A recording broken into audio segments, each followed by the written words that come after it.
Consistency is the only thing that is constant in this game. There is nothing else that works.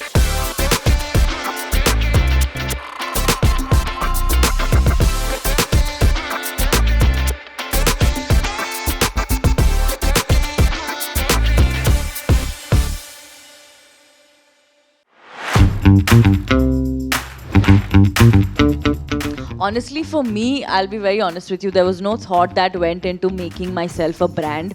I started doing this when I was 21. That was more than nine years ago now.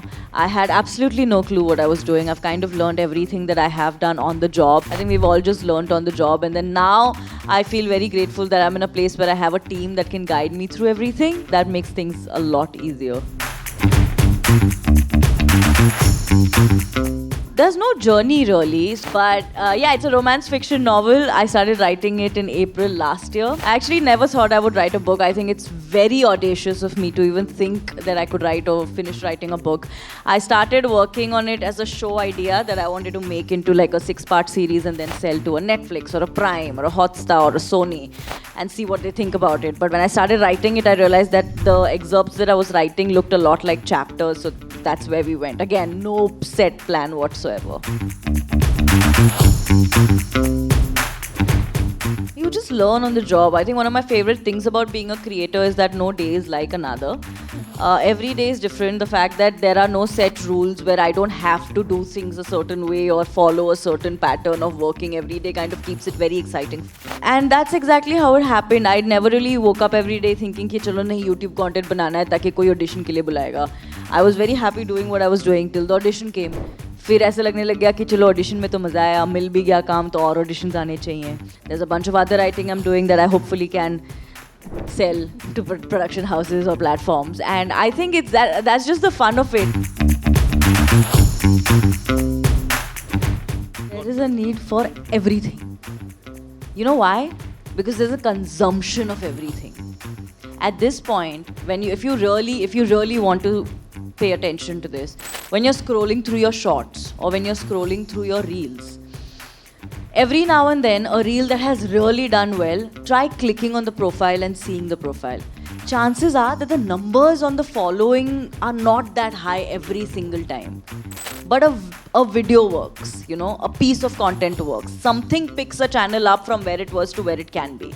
And I feel like that's where someone like you is so important. Because where do the newer creators go then for the guidance and for the necessary collaborations? If there's such a huge gap between what people think creation is and what people want creation to be.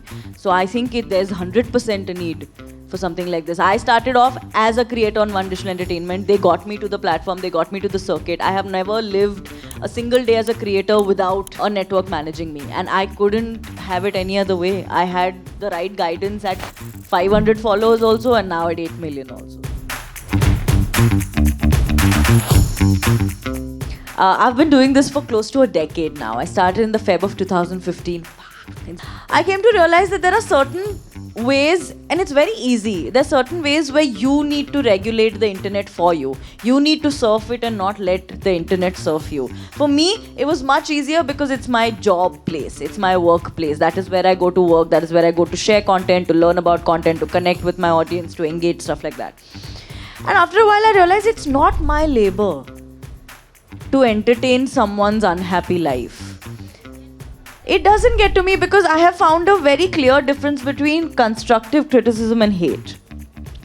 If there is any kind of learning that I have, good, bad, ugly, whichever ways, if there's anything, any kind of value that comment adds to my life, even if it's not a great thing, I'll still take it as criticism. If it's baseless, it's a waste of my time because I'm the luckiest person on this planet. I have the most amazing audience. I have this community that has helped me through the past 10 years, has given me the guts to do everything I do. I'd much rather spend that time on it.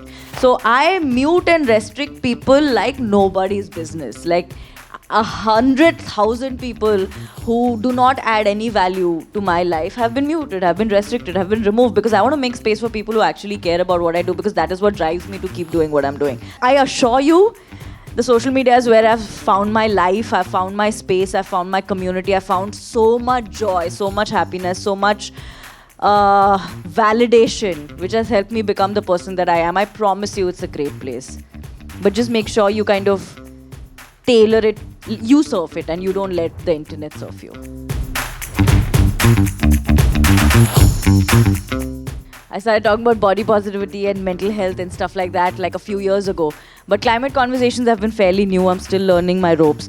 But I've luckily kind of found my place in the whole because I'm new. I know there's no on-ground experience that I have per se to my name. Where, okay, मैंने इतने पेड़ लगाए हैं या मैंने इतने organizations में काम किया है या मैंने इतने घंटे लगाए हैं. I've realized my place in this fight is that of using my platforms because I know that's where I have engagement. I know that's where I have an impact. I know that's where I have a reach. I know I have a community who's listening and not just that, is eager to learn about things that we are talking about every time it comes to climate. So I found out that collaborations is the way to go forward for me, and I feel very blessed that I'm in a position where a YouTube or a Meta connects me to a Gates Foundation, to an Obama Foundation. So I think for me the way forward in getting this word to as many people as possible is through collaborations with these people who are actually doing a lot of work and making climate action more of a lifestyle than a lifestyle change, because that way it's easier.